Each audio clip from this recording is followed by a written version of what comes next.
بسم اللہ الرحمن الرحیم۔ هو الذی، برکتیں دینے والا وہ ہے۔ اب ذرا خیال کرو، اس آیت کو سمجھو۔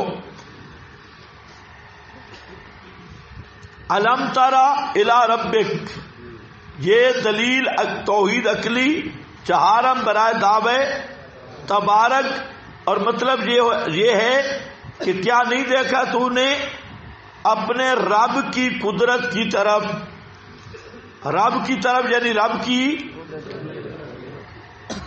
یار بولتے تم کیوں نہیں؟ مجھے یہ سمجھاؤ، تم چودھری ہو سارے، کچھ شرم بھی کرو، کوئی جواب دو تاکہ آگے چلے۔ سارے بیٹھے ہیں ولیمے کی دعوت پہ، کچھ آدمی میں غیرت بھی ہونی چاہیے، شرم آنی چاہیے اگر ہو تو۔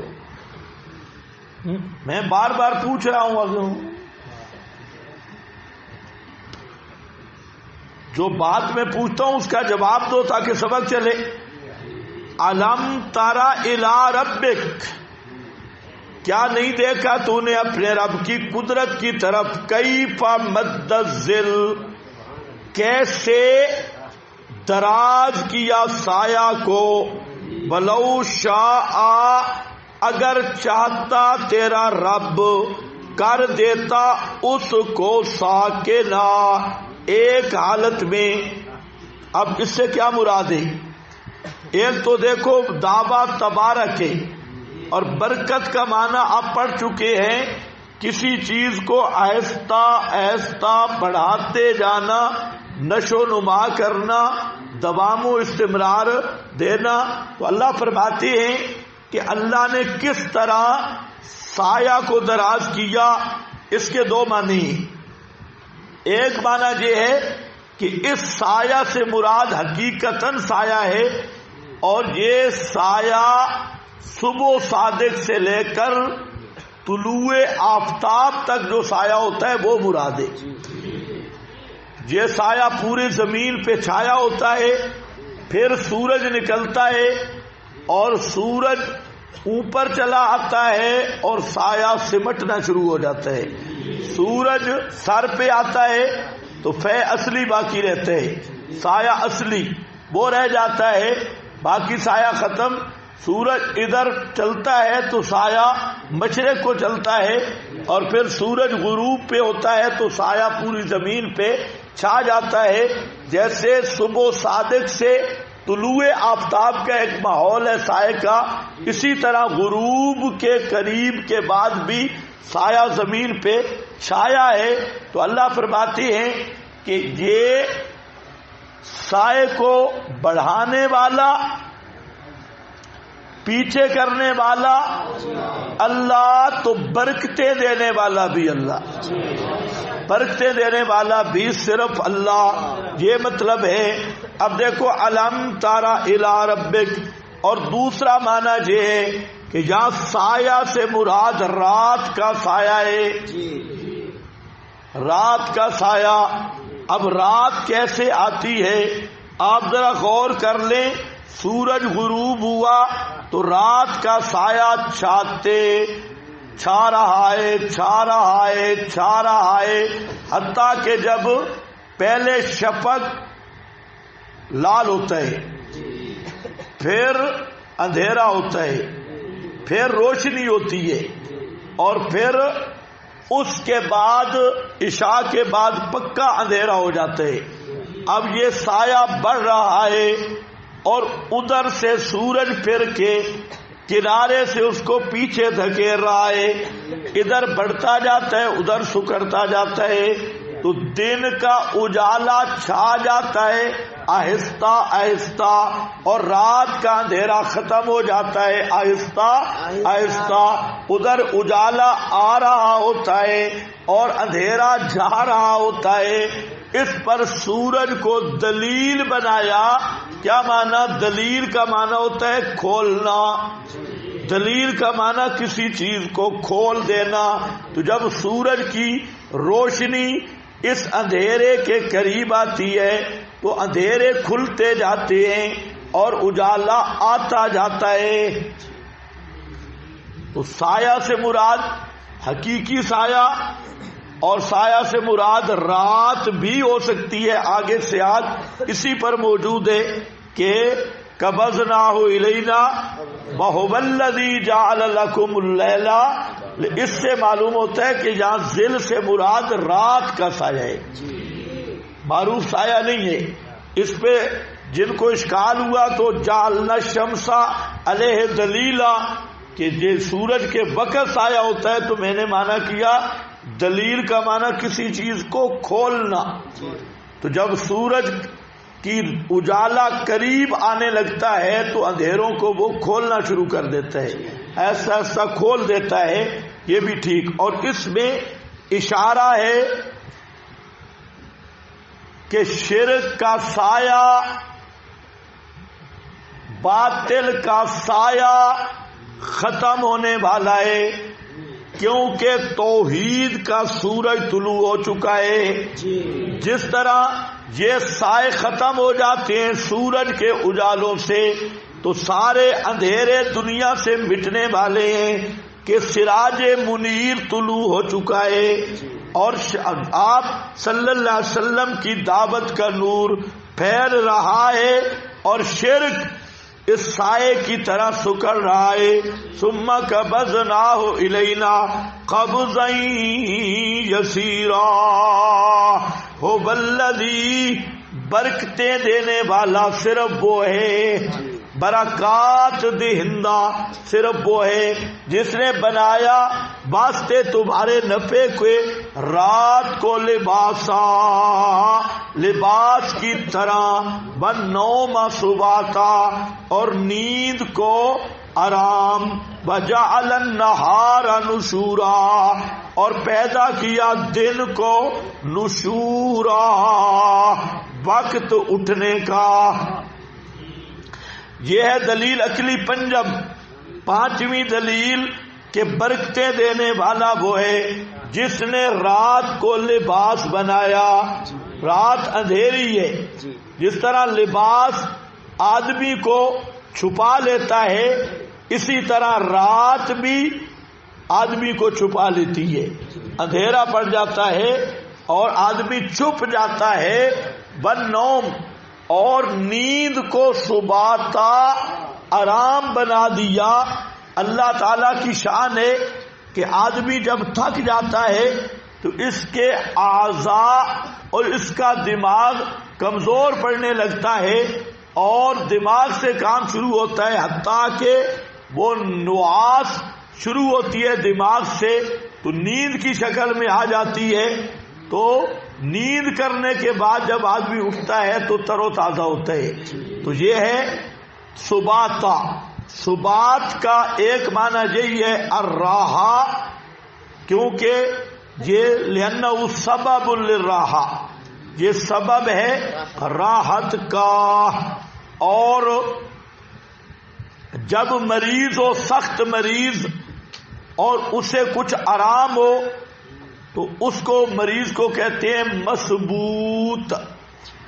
مسبوت تھوڑا سا آرام ہوا ہے سخت مرض سے, تو شدت اور تھکاوٹ سے آرام کو سبات کہتی ہیں. امام راضی نے تو اور معنی بھی کیا کہ سبات کا معنی ہے موت. والنوم سباتا, تو نیند مجازی موت ہے. نیند کیا ہے؟ مجازی موت. نیند کیا ہے؟ مجازی موت, حقیقی موت نہیں, مجازی موت. للڑوں وغیرہ میں اہل بدعت میں یہ خرابی ہے کہ وہ حقیقت مجاز کا فرق نہیں کرتے. وہ اگر جو امی کے لیے باپ کا حق مانتے ہیں وہی چچا کا بھی مانتے ہیں, کیونکہ وہ کہتے ہیں چچا بھی باپ ہے. تو اس لیے جو باپ کر سکتا ہے چچا کے لیے بھی خیر صلاح ہے.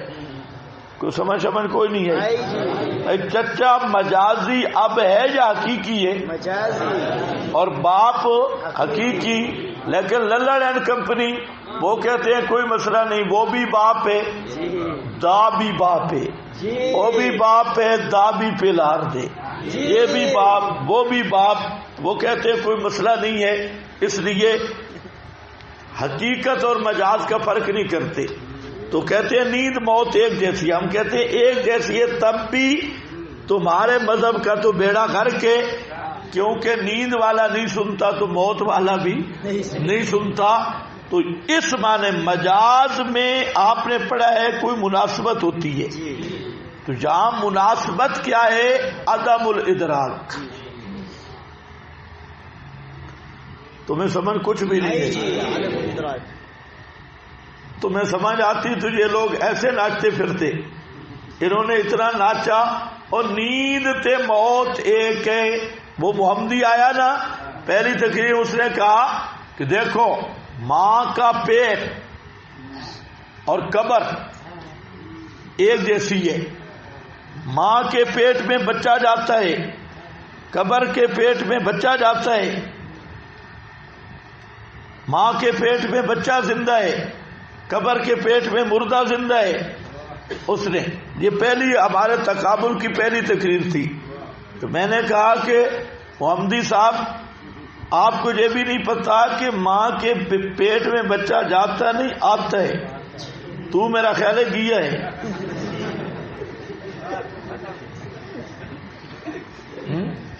وہ بڑا منہ پھٹ تھا. تو ایسے کا جواب یہی ہے. اس تقریر کے بعد میرے خلاف اس نے ایک لفظ نہیں بولا. بولتا بھی تھا تو بڑے ادب کے ساتھ. مولانا یوں کہتے ہیں. پہلے بڑا حرامی تھا میراثی. تو میں نے کہا مولوی صاحب تجھے یہ نہیں پتا بھائی بچہ جاتا نہیں بچہ آتا ہے. تو میرا خیال ہے گیا ہے. پہلے بار تھا پھر گیا ہے. دوسرا میں نے کہا یہ بھی بتا کہ ماں کے پیٹ میں جب تھا تو اپنے ماں باپ کی گپ شپ بھی سنتا تھا. کبھی کبھی آپ کا باپ چکر بھی لگاتا تھا تو وہ آوازیں بھی آپ کو آتی تھی چکر لگانے والی، وہ بھی سنتا تھا یا نہیں؟ تو جب ماں کے پیٹ میں باپ کی حاضری اور آنے جانے کے کھسکار جو تھے کرو نہال، وہ کرا نہال تو اندر نہیں سنتا تھا، نہ کرا نہال نہ کرا شلوار، وہ نہیں سنتا تھا. اور یہاں پر جیسے وہ ماں کے پیٹ والا نہیں سنتا اسی طرح قبر کے پیٹ والا بھی نہیں سنتا. تو مذہب تو میرا آیا. خیر دیکھو ایک دفعہ اس نے کہا کلو مماتی متکبر ولو کان فضولا. تو میں نے کہا کلو بحیاتی دبری ولو کان کہولا.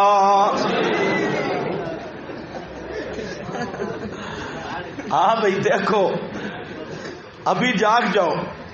بلو شاہ ہو گیا. وَهُوَ الَّذِي جَعَلَ لَكُمُ اللَّيْلَ لِبَاسًا وَالنَّوْمَ سُبَاتًا وَجَعَلْنَا النَّهَارَ نُشُورًا.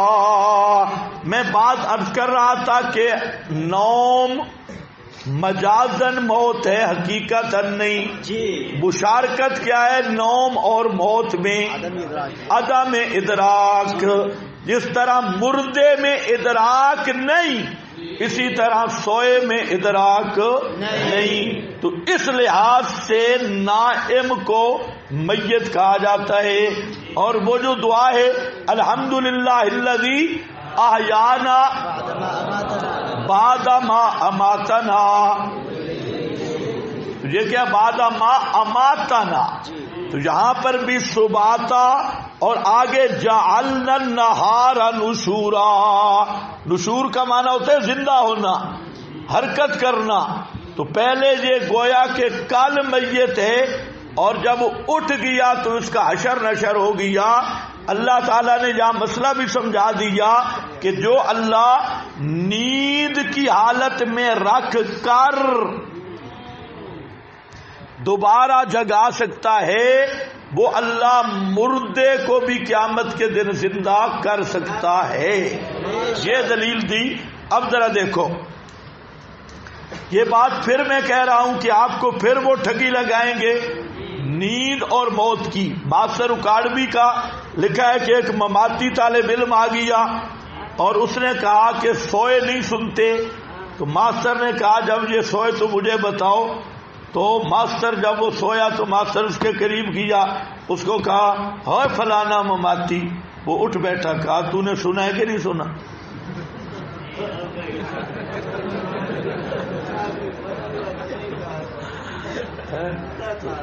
کہتے ہیں جی نیند والا نہیں سنتا, سنا ہے کہ نہیں سنا؟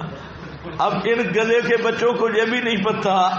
ماسٹر کا فراڈ دیکھو کہ جو صوت یا لمس ہے یہ سبب الانتباہ ہے. کیا ہے؟ سبب الانتباہ, جگانے کا سبب ہے. سوال تو یہ ہے کہ حالت نوم بھی ہو سما بھی ہو, ایسی کوئی حالت ہے تو بتاؤ. تو جب وہ سبب الانتباہ ہے تو جو آواز گئی وہ جاگا اور جاگ کے سنا. تو بات تو ہے حالت نوم میں سننا. لیکن اب یہ ایسے گدے ہیں کہ انہوں نے بدیہات کا انکار شروع کیا, ورنہ ہر آدمی کو نیند آتی ہے. تو میں نے وہاں کہا تھا کہ ماسٹر کو ایک رات ہمارے پاس بھیج دو, اس کو پتہ چلے بھائی نیند والا سنتا ہے یا نہیں سنتا. تو ان للڑوں کو کہو کہ یہ تو تجربہ کرا دیتی ہیں کہ تمہیں پتہ چلتا ہے نیند میں یا نہیں چلتا. تو یہ عجیب بات ہے. کہتے ہیں جی نیند والا بھی سنتا ہے. اس سے بڑا جہل مرکب گروہ یا لا ادریہ کا تھا یا للڑوں کا ہے. ہاں بھائی یہاں آپ کے پاس پوری بات لکھی ہے. اور رات کی جو آیت گزری اس میں موت اور توفی عند الموت توفی عند النوم کا فرق یہی تھا کہ نیند میں ادراک نہیں رہتا اور موت میں ادراک حیات دونوں نہیں رہتی. یہ اور یہ حالت رہے گی قیامت تک.